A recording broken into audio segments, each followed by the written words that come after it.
Jananam sukadham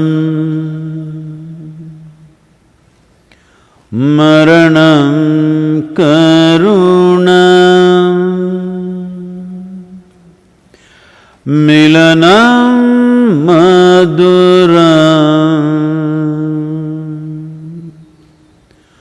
smaranam karunam kalavashyadiha sakalam karunam samayadipate akilam karunam.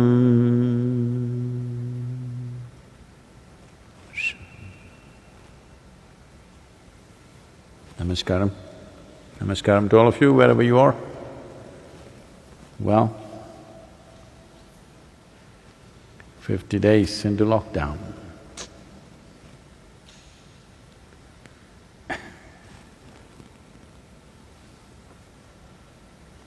Tamil Nadu, or the government of Tamil Nadu, has extended the lockdown till the end of the month.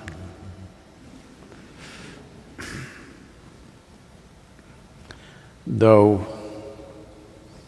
with a little bit of relaxation, that certain number of things are working in the cities, Coimbatore city has been declared as COVID-free city.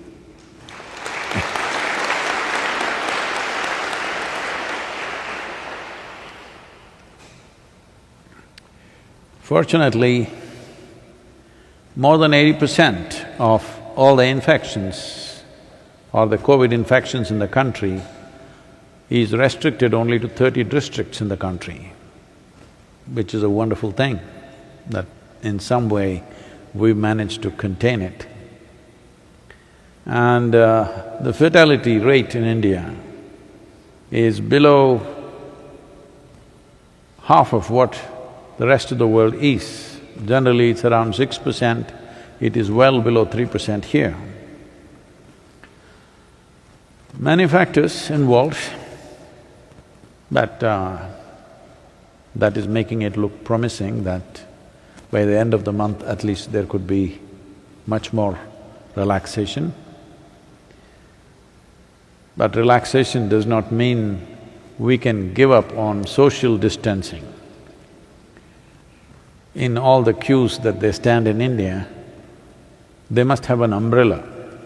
My umbrella diameter, your umbrella diameter together is a little more than a meter. Nice voice. It's better to carry an umbrella anytime. By the end of this month, there will be monsoons. Good to have the practice of carrying an umbrella in the summer. And it's also social distancing, otherwise it'll poke you if you come too close.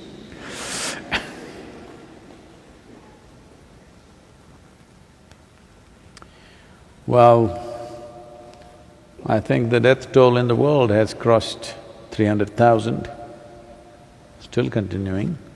Many nations have managed to control it. United States, still not looking good. That's where we are. So there are many aspects to this, how we need to adjust our life to this. A whole lot of suffering in advance is happening with people. As usual, I'm saying. They start suffering things which are yet to happen. When it happens, it will have something upon us, can't help it. But people start suffering in advance because a lot of people think it's their right to suffer. Of course, it's your right to suffer, it's right to die. All these rights are there. It's just that if you're a sensible human being, you will not exercise those rights. If you value life, you will not exercise those rights. There are other kinds of rights that you must exercise. Right now, you saw the mess of opening the alcohol vents in the country. People went crazy, now they're all getting home delivery. So a certain segment of the country's population is in coma. No, I said it right, not coma, coma.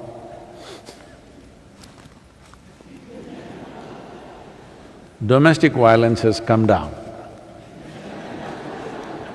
But when they wake up and there is no next drink, then again domestic violence will go up. If you look at the world, the way we have allowed it to go, or if you want to claim responsibility for it, the way we have structured it, the value of the entire food production or agricultural production in the world is $3.7 trillion. But just the alcohol is $1.6 trillion. Drugs and tobacco put together is another $1.2 trillion. So together you have $2.8 trillion worth of alcohol, tobacco and drugs. I'm not talking about pharmaceuticals, I'm talking about drugs. You understand, right?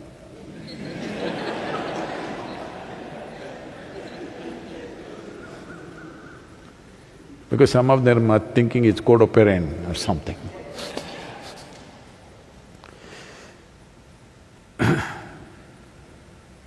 So, this is the way we have allowed the world to go, or this is the way we have structured it. There are many other more horrible statistics. I don't want to spoil the evening for you, so we'll spare that, but this is good enough. $2.8 trillion worth of alcohol, tobacco and hallucinogenic drugs and $3.7 trillion worth of food. So,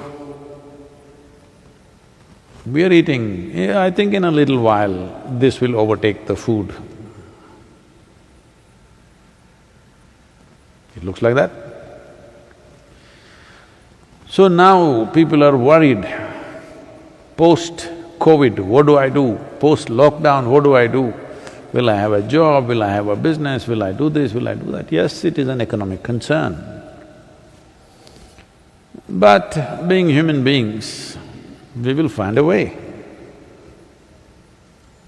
Will it be easy? No. Will it be very difficult? No. Oh, Sadhguru, you're talking in contradictory stuff. Yes and no for the same thing. It will be very difficult if you are set in concrete. Your mind is set in concrete, your emotions are set in concrete, your physical comforts are set in concrete. If you have to do something little different, it will hurt immensely. If you're flexible, it's going to be very different, but need not necessarily be very difficult. In yoga, I think it's Krishna who said this, said, yogastaha kuru karmani. First establish yourself in yoga and then act. If this one thing if you had done, action, how will we do? As the situation demands. But my way of being is not determined by what I do, so what does it matter? What is needed is what I will do. Well, we are concerned about those people who may move into starvation mode. Right now, the government of India, like almost every other national government in the world, has come up with an economic package which is trying to reach maximum number of people, a massive package. But still, of course, there will be people who'll be clueless how to benefit from this. So that is where society comes in, that is where all of us come in, that we can step up and do something. Well, our wonderful volunteers are doing a fantastic job out there in the rural Tamil Nadu.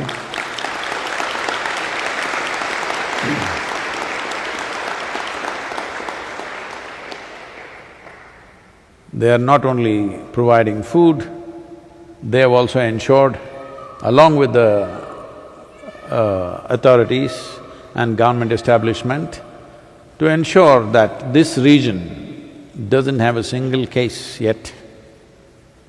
Now that people are moving, traveling, beginning to, traffic is picking up.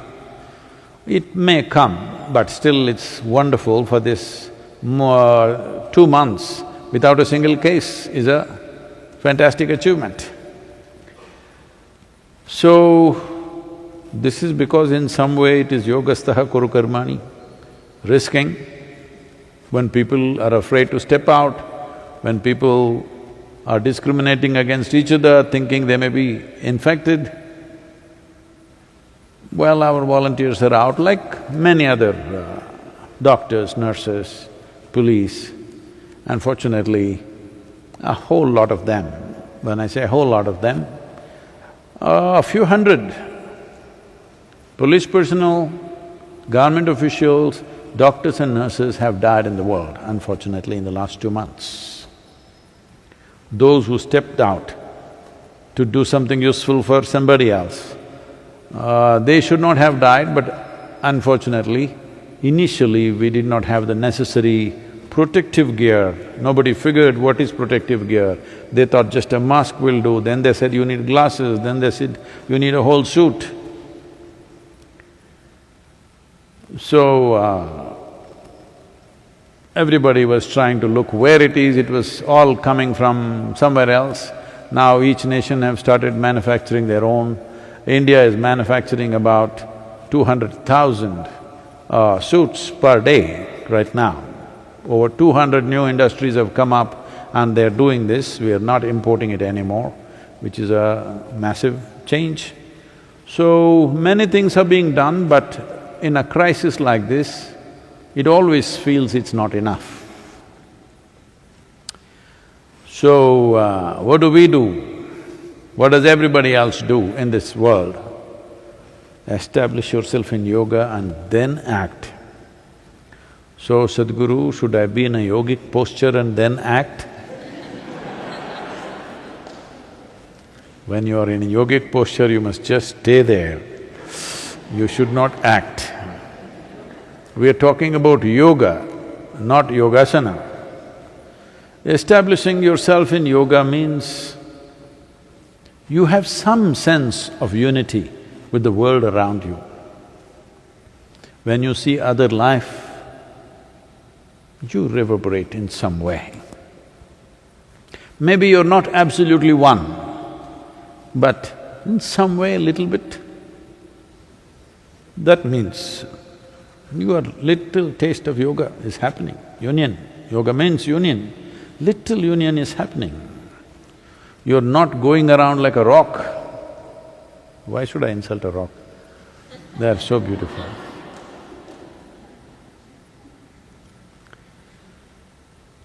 So, your boundaries of what you think as myself have been breached a little bit. Then, in your own small little way, you're a little bit of a yogi. Now once you're like this, then you act. How will you act? You will do it the way it's necessary in the given moment. Right now, everybody is asking what to do after post-COVID. The thing is, we do not know when it will be post-COVID. Yes. And we do not know how it will be post-COVID. And we do not even know whether we will be there post-COVID. Yes. Yes, that's a fact. Because it is no more a respiratory infection, blood clots are forming, heart attacks are happening, strokes are happening, liver damage is happening, brain damage is happening, which we are proof, of course.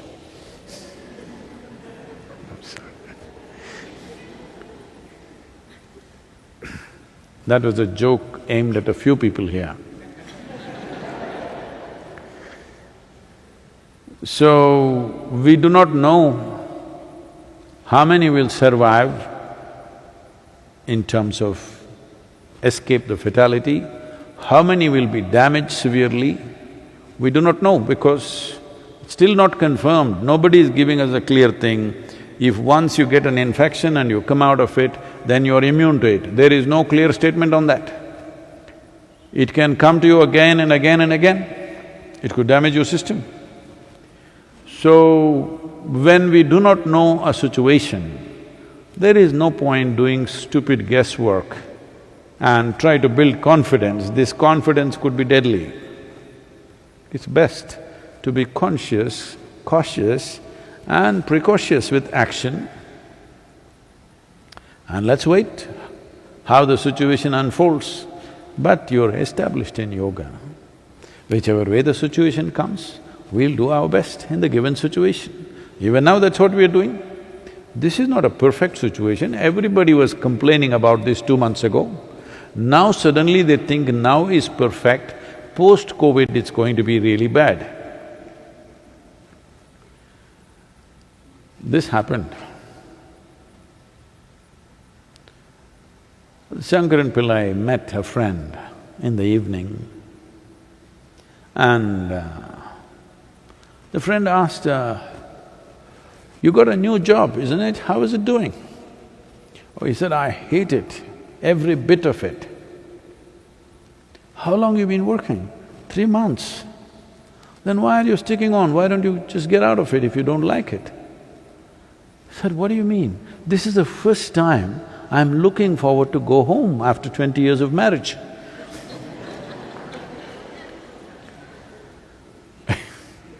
Right now, there are many people raring to go to work. Lockdown, they have not stepped out of their homes, they desperately want to go to work now, which they never did all their life. So, many things are changing like this, we don't know what the situation is, so best thing is to keep ourselves well.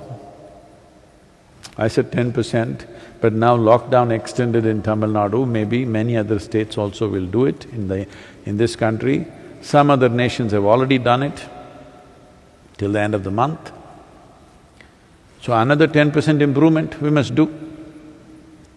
Physically, mentally, emotionally, energy-wise, and our competence, another 10% improvement. Because the price that you're paying, let us say for example, I'm taking, we could go on all the four, but the price that you're paying for something very simple, like you have emotions about everything. Somebody says something, you will become like this, somebody does something that you don't like, you will become like that. Now, once you have this, you don't know what it's costing you in terms of your life. It is taking away the very possibility of your existence. If we consider what is happening because you have no control over your thought process, no control over the energetic system and your body, the physiological, psychological, emotional compulsions are completely taking away the possibility of being human itself for most human beings.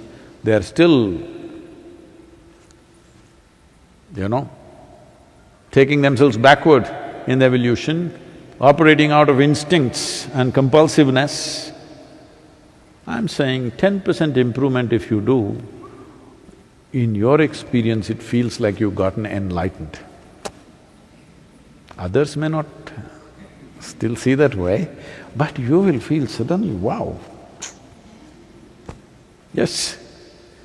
So another 10% improvement all of you must do because 15 more days are there. It's a lot of time. How do I do it? How do I do it? To change the patterns of your thought and emotion, just the online program will do. The inner engineering online, hey, you're a banner, huh? Is it online or just inner engineering? You must add online, write it with a pen, okay? Just an online program, if you imbibe the essence of what it is, which is very simple, any fool can get it. That's the kind of language it's been spoken in and presented. If you get 10% of the online program, 10% improvement in your balance and stuff will happen. It's that simple. So don't think you're such a complicated problem. No, Sadhguru, I am a hard nut. I am glad one part of what you're saying is true.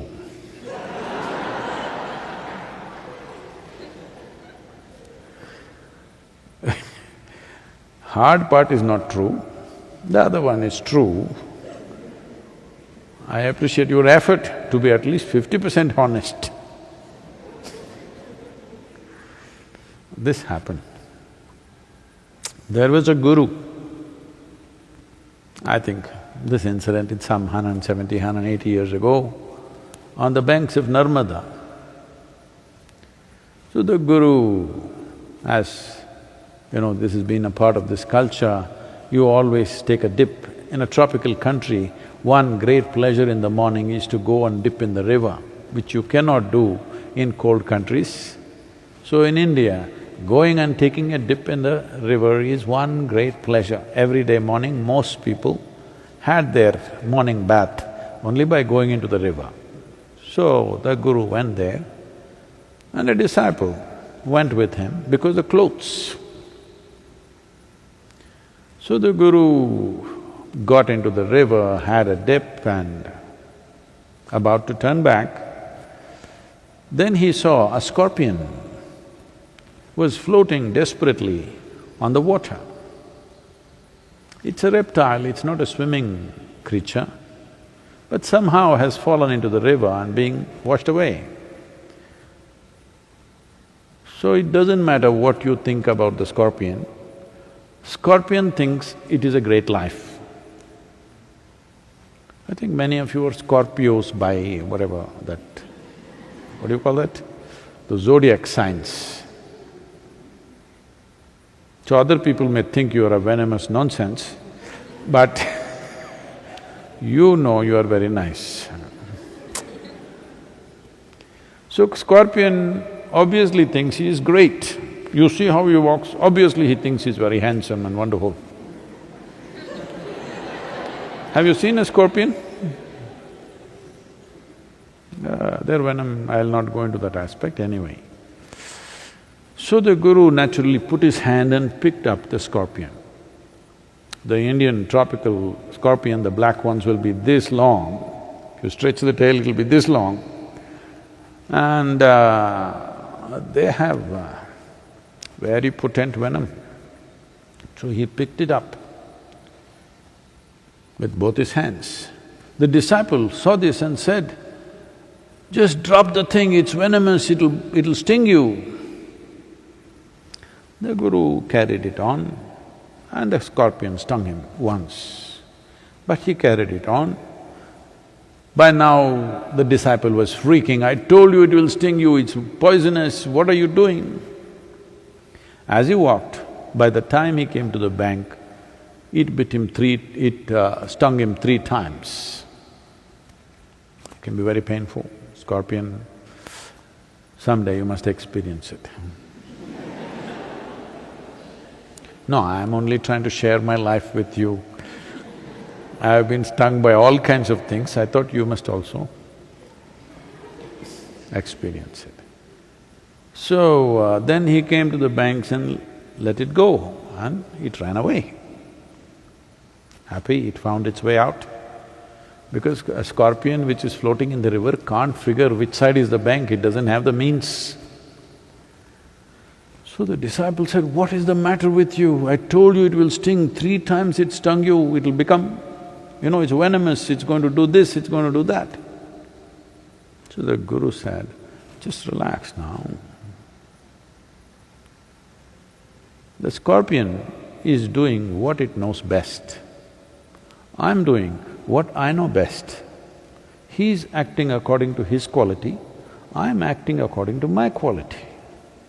This is it. You just relax and you are acting according to your quality."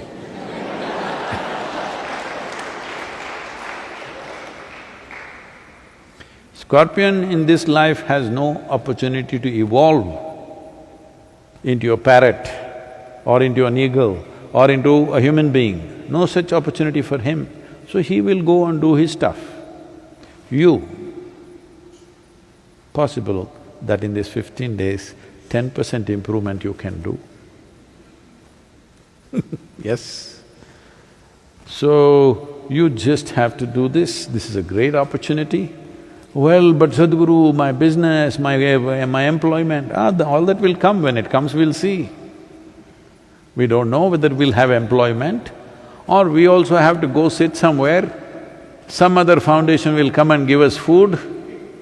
Yes, I'm telling you, We are offering food to thousands of people, not out of magnanimity, simply humanity, that's all.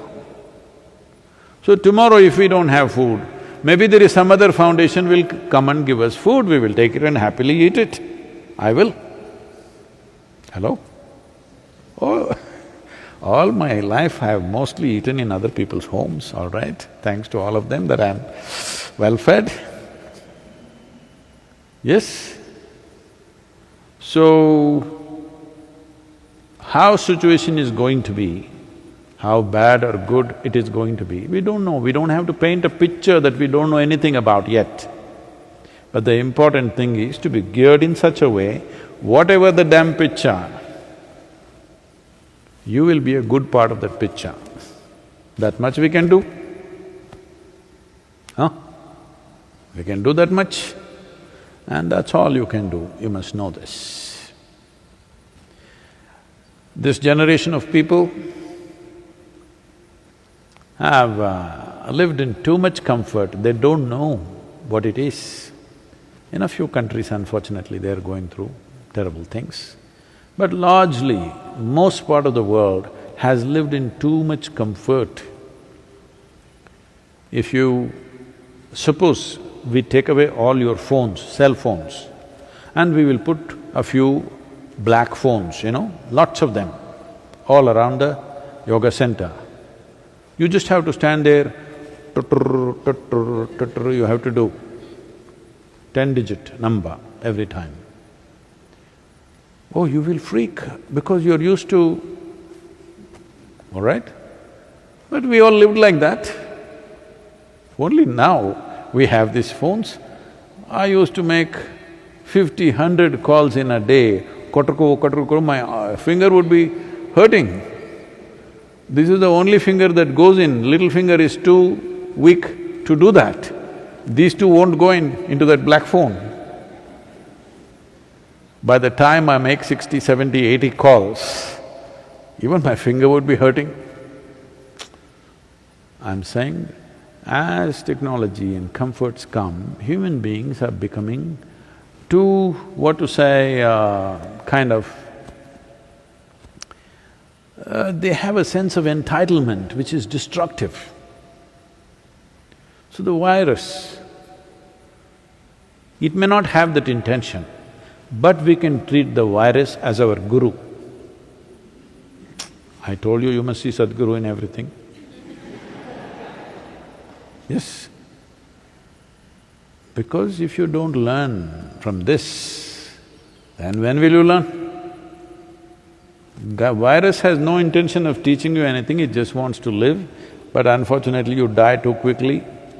But Indians are not, they're providing good habitat for them. So, here is the opportunity that every one of us strive. Just imagine a world, if every human being on this planet is 10% better in the next 15 days. What a beautiful world, How many problems are gone? 10% gone means, remaining stuff you keep it for some time. What to do? So, this needs to be addressed in a realistic way, not in some fanciful way. Shankaran Pillai decided to join Indian Army.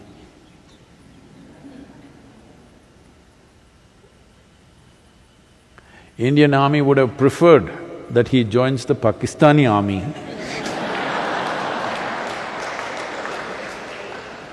But being an Indian citizen, he could only join this army.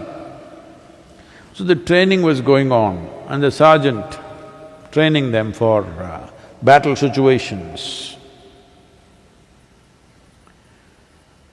So took them into the jungle and walking them through as if it's like a real battle zone. Then he asked Shankaran Pillai, yelling at him, "Now 10 enemy soldiers have come here, what will you do now? What will you do?" What do I do? No, what will you do? 10 enemy soldiers are right here, what will you do? Then he said, okay, I will surround them.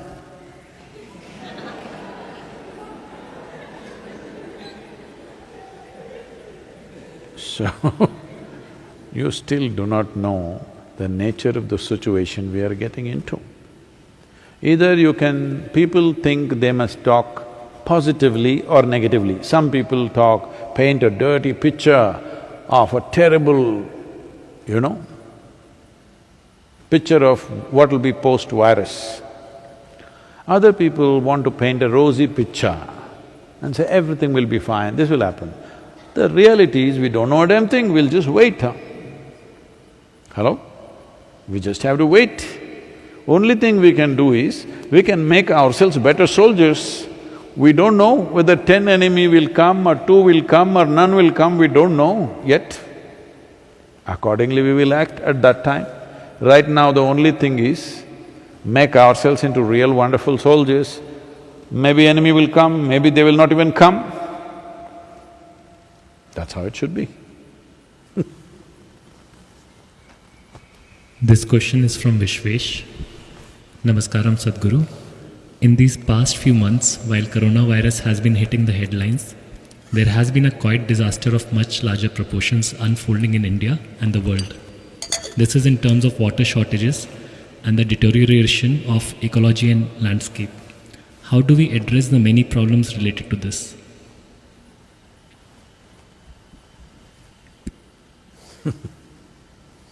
Well,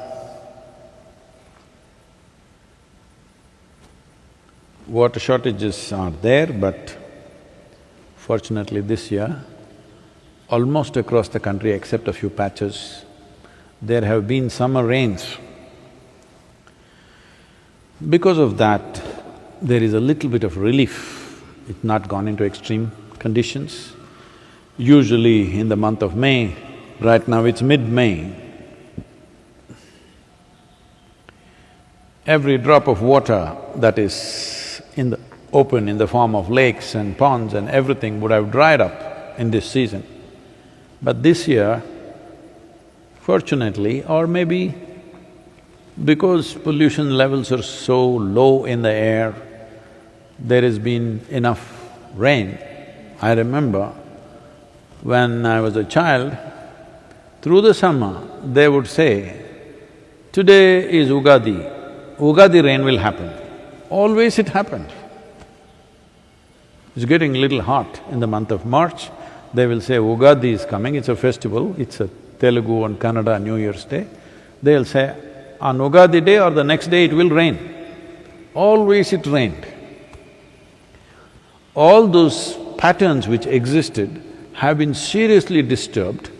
Probably one of the reasons is the heat in the air. The number of machines, automobiles and factories and everything functioning. This year probably the pattern is coming back, sort of. Maybe, I'm just guessing, maybe because not so much smoke and heat in the air, possible.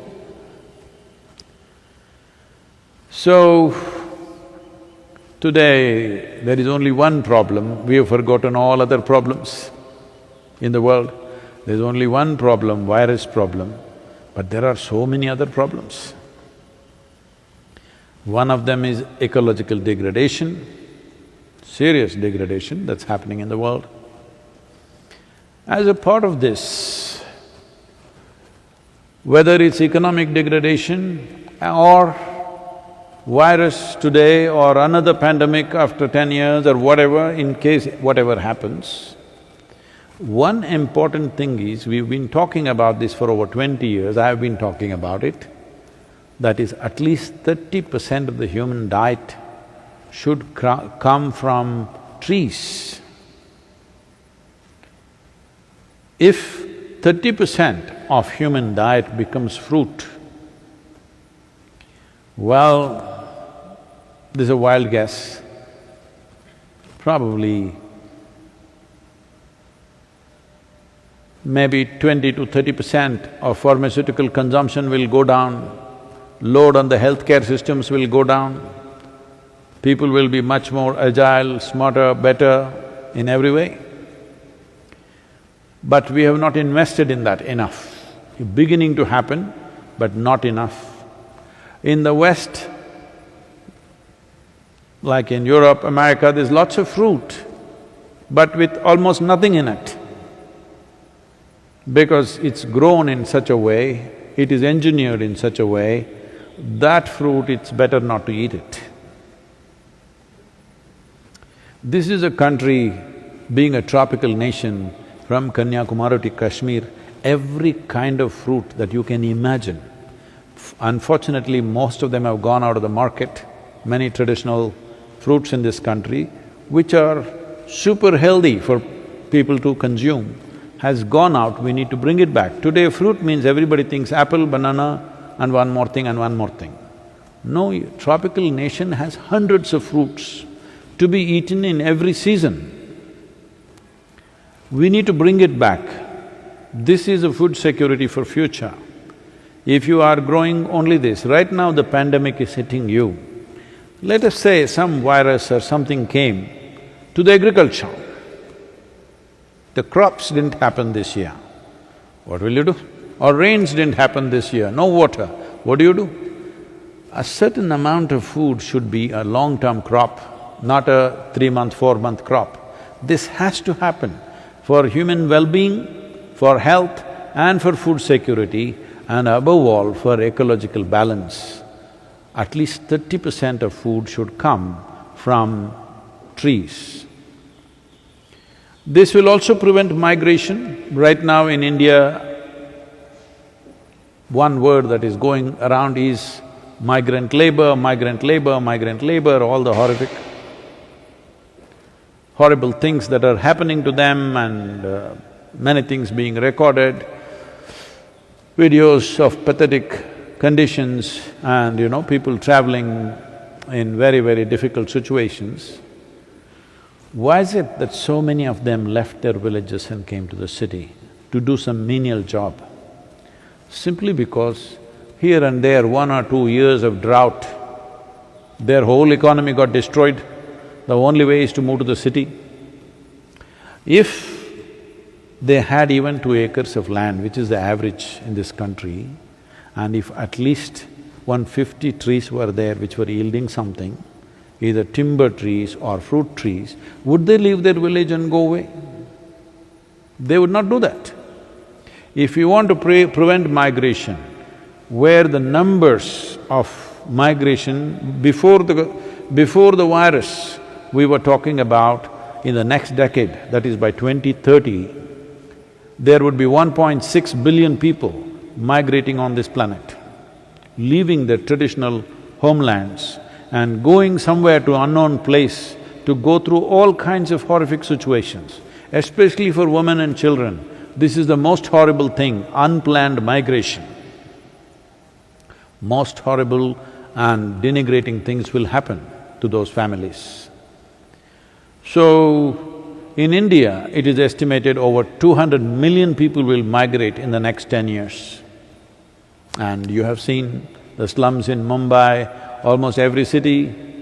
If that multiplies many-fold, there is nothing you can do about them. Once they come and settle down, it will be absolutely inhuman to move them or mow their little huts or shacks down.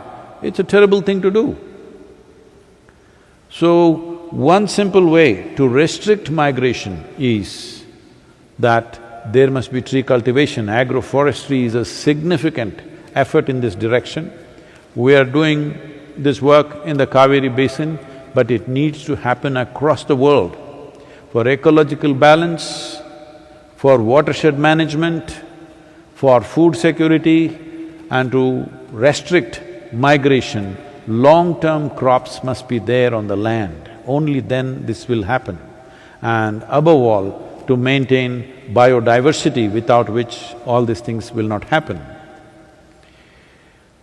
So is it so difficult to do it? It is not. It is just that still it has not come into the policy of most nations to act decisively in this direction.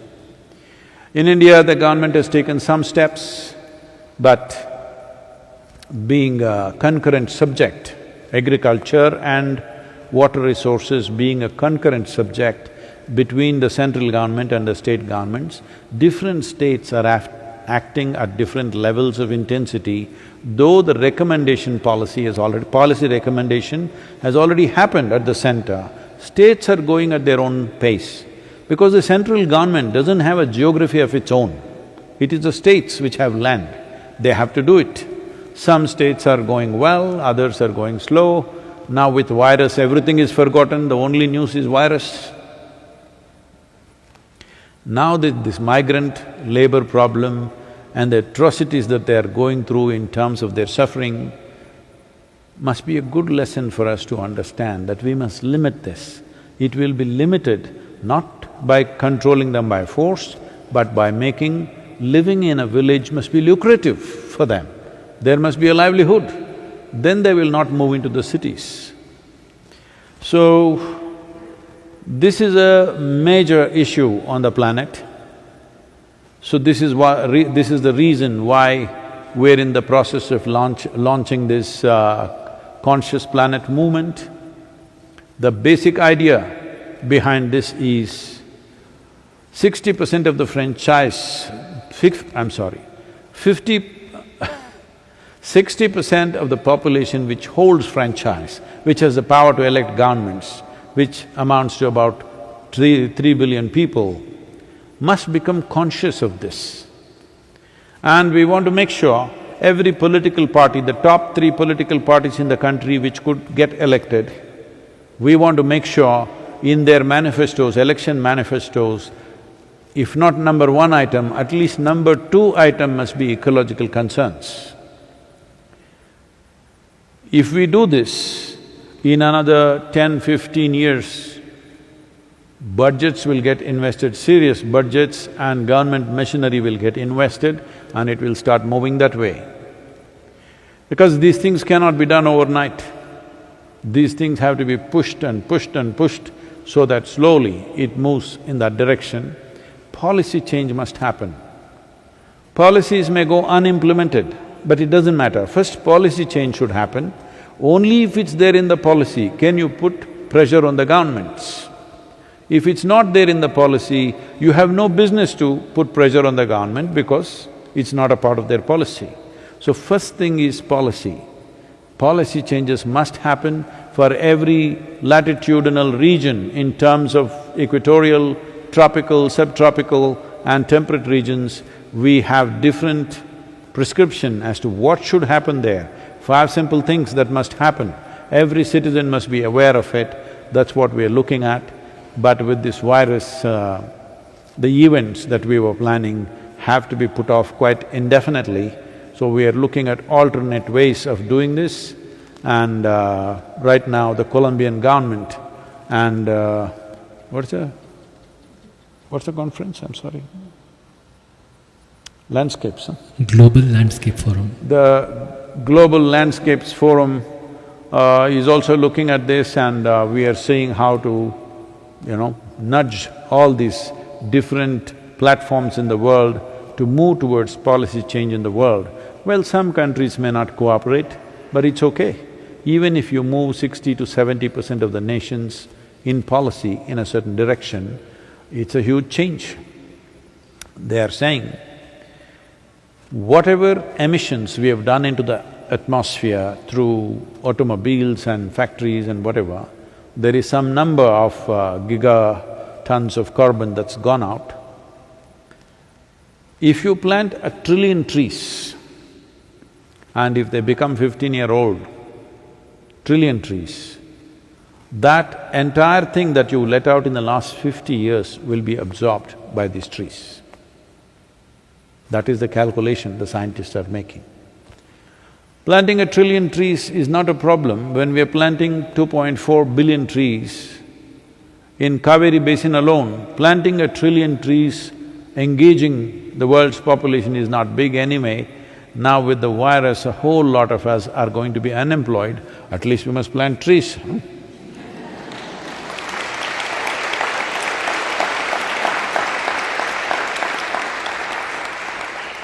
So even I'm unemployed so we definitely have to use this opportunity. If we cannot keep the economy on full throttle, at least we must do ecological restructuring. This is the best time to do it. Economy is going slow, we can as well do ecological restructuring to whatever extent we can. There are many things to be done, not just the planting of trees, but bringing the world's soil under shade is a very, very important aspect. There are many things, it's not that we're ignorant of that, but the most important thing is, if you want to preserve the biodiversity of the soil,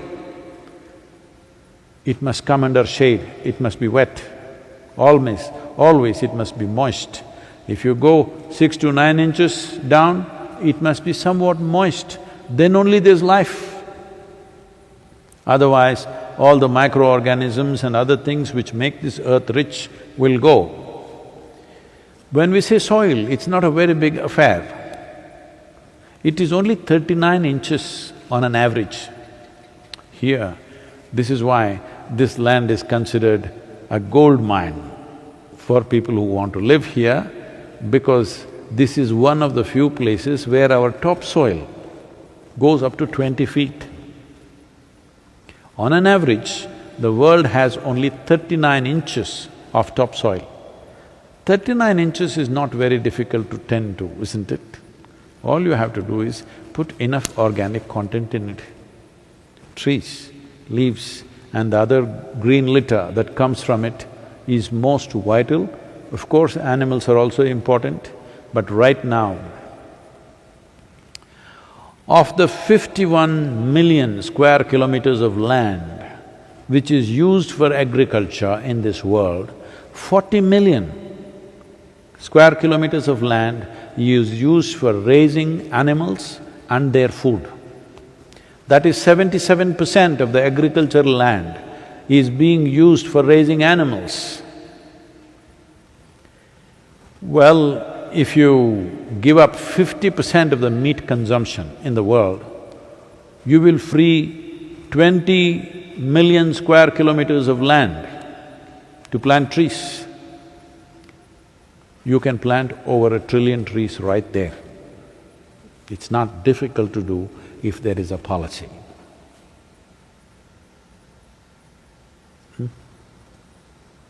Next question is from Himani. Namaskaram Sadhguru. As someone who makes art, I want to know if my art can support me in going beyond my tendencies. Hey, who is this competition, huh?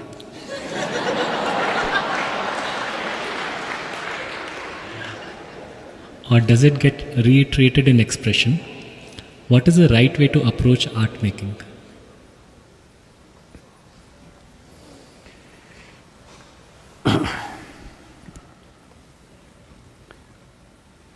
Just now, today, they delivered a dozen canvas frames to me because I'm supposed to be painting in the next few days. So here was competition.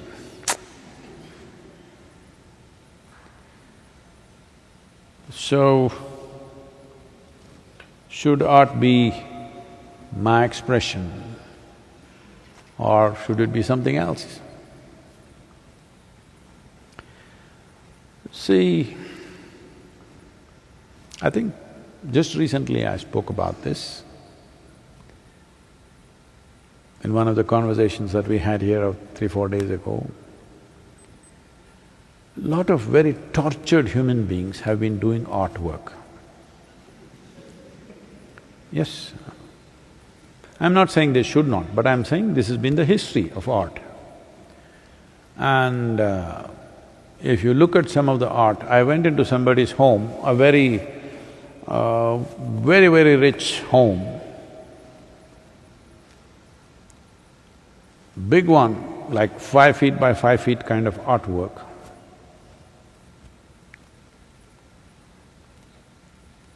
And there were some paint strokes at the back without any particular purpose, like this, like that, different colors.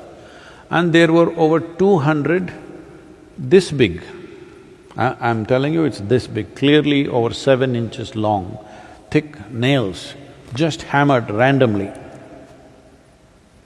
So I walked into the house and as you enter, On the right side, this thing was there. I said, what are these nails and this stuff? No, it's an expression.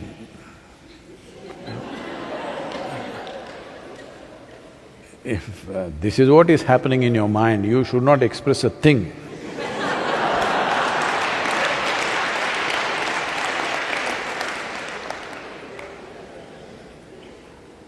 Should a human being not find expression to some struggles that they're having within themselves,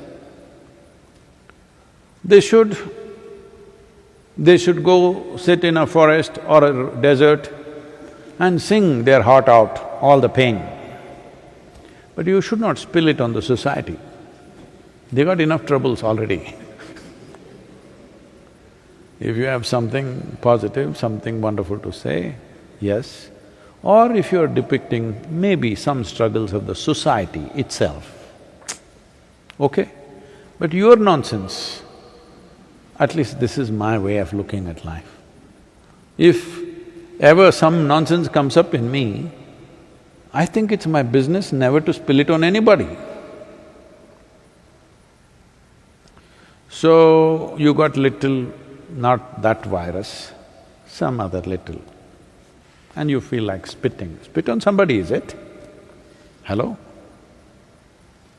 When you cough, this is a dry cough, this virus doesn't give you phlegm. You have some phlegm. So because this is your expression right now, you spit on this guy who is sitting here? What kind of expression is that? So whether it is phlegm from your throat or phlegm from your mind, in my opinion, they're the same things. So should art be an expression of what's happening within you? If what's happening within you is so beautiful, please do it. Otherwise, art is generally a little reflection of creation. You caught some beautiful part of it, you can't catch the whole of it. You want to imitate the creator a little bit, in your own little way. Because you can't catch the whole cosmos, you caught one bit, maybe you just painted a leaf or a flower or a bird or a something. Not necessarily in its realistic form, maybe in a funny form, maybe it's a cartoon kind of painting, it's an abstract kind of painting, it is something else, it's okay. But whatever you do are only images that you've gathered from what's around you, there is nothing else for you.